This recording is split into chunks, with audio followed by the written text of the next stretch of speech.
Football lovers, sanibonani. Welcome to PK Sports with Bunginkosi. Ngithemba ukuthi ni kahle, niyaphila. Please don't forget to like and subscribe to the channel. Ngabonga kakhulu futhi ngawenza omkhulu umehluko. Danko. Yabaqinisile when they say ukuthi where there is smoke, there is fire.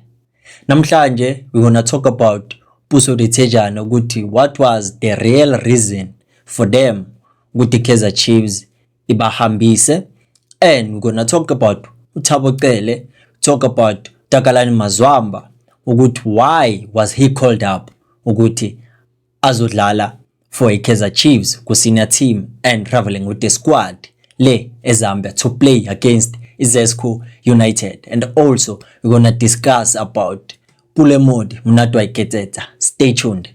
Sivele sihlala utaweni. So it was revealed by Maxwell Dithejane, the father of Puso Dithejane. Lona ke osevele wahamba wesanela Chicago Fire le United States of America. He just explained it Malga Puso ukuthi Kaizer Chiefs, they didn't make a wrong decision when they released Omega Mtaka and Puso Dithejane. But the real question was baphi abanye, because bebayingekho 2 labantu. There were about 6 of them, but punished with 2. So what made Chiefs ukuthi hambise laba? Because of what? The decision that they've made masebahlangene by 2. Simply means ukuthi Kevin Johnson, former Kaizer Chiefs coach, also unesandla endabeni ukuthi uPuso no Omega Mtaka bahambe, because he was the one that was in charge of the first team.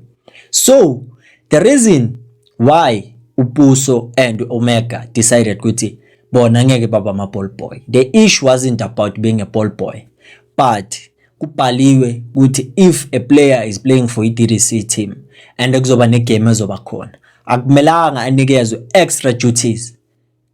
So bona they've decided good, no, we're gonna be against the decision ukuthi soba ma ball boys, because that's an extra duty for us and we have a game to play. And bebaqeda ukuraise an issue of ama contract because bebaqeda ukuwina iGDL with the Kaizer Chiefs. So obviously they wanted to discuss about ama bonuses of them winning that GDL. But now Kelvin Johnson decided, good, no, I will set up a meeting, sihlale phansi, and then we'll discuss about this. But the boys were hot-headed. They decided, good, no, thina ngeke simuzwe lo baba, because they felt like, no, ngazathi udlala ngathi. But now the real issue here was, if Kaizer Chiefs were fair enough, why the other players, laba by 4, were not punished? Because these 2 were punished, as the policy state ukuthi if a player misbehaves, vele na kanjani mele abe charged. So Kaizer Chiefs, their penalty was to release them ukuthi bahambe. So the real truth isn't about them being ama ball boys. Bebazoba ama ball boys eventually, but it's against umthetho obekiwe ku DDC ukuthi you cannot give these players an extra duty if they have a duty to do, especially playing, because it was important for them to show up in that game. But the other players kusho ukuthi ke bona bagcine seba decide ukuthi no, thina sobangena, simply means ukuthi they were gonna miss that important match. But these 2 decided ukuthi we are against. So that's why Kaizer Chiefs decided, and they were not wrong. They were following the rules. So now for a fact that they've become superstars in the media, in the masses, it was like they made the wrong decision, but it wasn't the wrong decision. It's just nje ukuthi umthetho bekumele ubekwe, and there's no player bigger than the club. But surely we could have benefited from Puso Dithejane, but we couldn't have known ukuthi bekazoba lo Puso awuye manje, because if maybe ba promotwa beba wosindwa iJersey, but we'll never know. Kubonakala seqoqo, but it's a good thing ukuthi uzithole sekahamba aya abroad via the channels of Chiefs to TS Galaxy, from TS Galaxy to Chicago Fire. Hopefully ukuthi is going to have a stellar of a career laphana, especially partnering with TLP. Ibikha ngemuva ikha ngaphambili. I hope nisese kahle lapho anikakapheli umoya. Now let's talk about Thabo Cele. Thabo Cele, it is not understood why is he not making a match day squad of Kaizer Chiefs. It is not explained, but there was a story made by Sokala Duma. But Sokala Duma, of lately, people are not trusting it as a good publisher, because kugaba false stories abekhona bawabhala. But I think this time you have to take their word for it, because akekho chaza ukuthi kwenzakalani. But according to the latest news, it is said ukuthi uThabo Cele is injured. That's why singamboni kangako, while Kaizer Chiefs is trusting uTouch Mabaso, because he even traveled with the squad to Zambia to face Zesco United. So lokho kusitshelani ukuthi khona isandla semfene esikhona, because the last time it was a matter of Cele questioning the tactics of the coaches, but now it's all about him being injured. Because in the latest video that I saw on the social media platforms, bekayihlelele kahle laphana uMonyane naye uThabo Cele emotweni listening to reggae music, and beka train uThabo Cele. So sithemba yipi, which is which? Because now we have to hear it from the horse's mouth, from it's either uThabo Cele or the coaches. But let's not distract a change room, because we know very well ukuthi once kwamosheka lapho sekuphelile ngama coaches. Hopefully ukuthi noma yini lena esingatshelwa yona into ephathekayo enesisindo. Hopefully ukuthi usombona uNdosi induna yendawo soon enough emabaleni, because ama qualities wakhe ayakhumbuleka laphana. But I think esezandleni ezifudumele kule Buhang Maboyi and uTouch Mabaso, because we see ukuthi Maboyi is really stepping up in that role, because for a player that played most of his career as a number 10, as an 8, even as a wing, even try ukuthi adlale as a false 9, but now being trusted ukuthi abambe isisu position number 6, that's where we say ukuthi experience started to kick in. Because if bekwelinye player beliyogoloza, but experience yakhe, it's all about him understanding ukuthi okay, it's all about positional and tactical awareness. Lokho kunye uzozenzakalela ngendlela, as long kuzoba ne cohesion in the club, kuzoba nokusizana, because besibona bebakwazi ukusizana yena noNdlovu the black ball wakhishwa Maboyi wangena uMabaso, still uNdlovu made sure ukuthi aka suffocate, he doesn't feel overwhelmed uMabaso. So that's what we need from the senior players, ukuthi guide these youngsters, ningabayenzi ukuthi bafile pressure, but take the pressure away from them. So ke kulapho izinto ikhala khona. Takalani Mazamba traveled with the Kaizer Chiefs to Zambia. Takalani Mazamba, does make sense and it even rhymes, but abahambanga naye because urhyme neZambia. But it was a matter of abo goalkeepers nabo.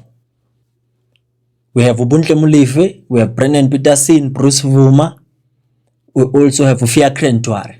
Fiacre Ntwari and Ubuntle Mulife are ones that have been there in the senior setup for isikhathi esibaye.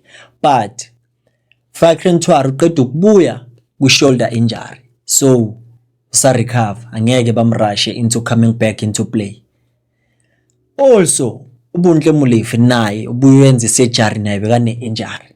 So it simply means ukuthi they wanted a goalkeeper abaziyo ukuthi akana injury and you will keep on the momentum, not meaning ukuthi uzodlala, but they are boosting his morale, because he's showing ukuthi he's a good stop. He had a master class of a performance last week when we played the reserve of Mamelodi Sundowns. He made some superb saves, so that simply means ukuthi baya booster, because not so long ago also uNaphtali Mokoena, the other goalkeeper of the reserve Kaizer Chiefs, traveled with the squad eGqeberha ukuze kuyodlalwa nani nayo laphana iChippa United. So it simply means ukuthi when you have good goalkeepers, it doesn't matter ukuthi kuvimba bani, because mabathathe lo kusala lo. Since ba travel noMazwamba kusele uNaphthali Mokoena. Kaizer Chiefs reserve team is in safe hands laphana, but uMazwamba it's the start of a good thing, of good things, because noMabaso we never thought ukuthi angasithola isikhathi ukuthi adlale, especially kuleya number 6 role, but uyitholile chance. So it's all about character, understanding the demands of the game and playing with your heart, making sure ukuthi you leave everything in the field of play. But ngeke sisho ukuthi sekakwenzile lokuthasha, but first impression last long ebantwini. So what he did, he showed a good display when we played against the Golden Arrows. Simple passing, one touch, two touch, siyaphambili. That's what you need in a defensive midfield.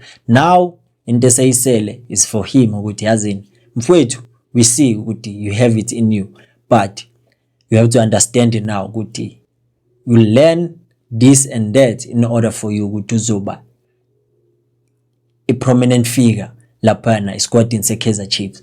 Izinto ezincane, I hope na izinto azozifunda ngendlela. Bakhona abo Ox, bakhona abo Maboyi, bakhona abacele bazombonisa ukuthi no mfethu, simple lento le. Thatha uvalo ulibeke esayidini, uqunga isibindi ulidayise uvalo, and then you will see ukuthi yonke into will fall into place. And then ke even nabo Mazwamba same thing, into ena kanjalo nje ukuthi hayi udlale ngazathi udlala uwedwa awusablutho, iba usipho mbule kuthiwa uyalazi ungasablutho, pressure nje into ongayazi, but we will not focus on that. Asiyeke laphana kwindaba ka Pulemodi. People will criticize him because he's not scoring nor assisting, but the role that he plays is so important in Kaizer Chiefs, making sure ukuthi defensively they are sound. If it wasn't for him against the Golden Arrows, angabe zisikhalele, because McCarthy at some point he was losing shape. He was caught out of position multiple times. He lacks pace, but Umodi made sure what he covers for him. He matches players like Abu Matwele, players like Sianda Ndlovu nge pace, so that angakwazi ukuthi abe exposed. So him, as it was explained last year, ukuthi he's being deployed not as a winger but as a wing fullback, whereby ukuthi he'll focus more on assisting the defender defend that lacks pace than going forward. But because he has stamina, uyaya phambili, but he's not that productive playing forward.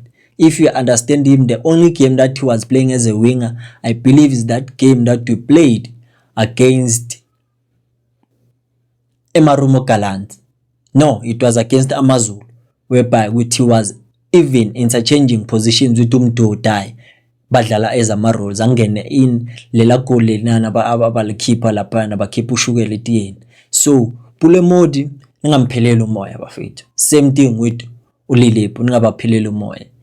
uLilepo ke nobuya ku injury, so angeke kube into simple ukuthi abuye abambe form, but uModi yena the role that he has been given is gonna deprive him goals and assist. But makayitholile ichance uyafika nje lapha ngo-V1s lapha ngawo 18 area ukuthi at least abheke ukuthi ngashaya or ngacrossa or ngishaye i-statement run.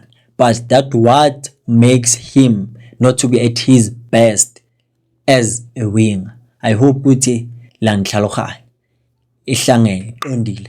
Okay ke, don't forget to like and subscribe, and also ungakhohlwa ikhosi aliphele moya yodibana kwivideo elandelayo.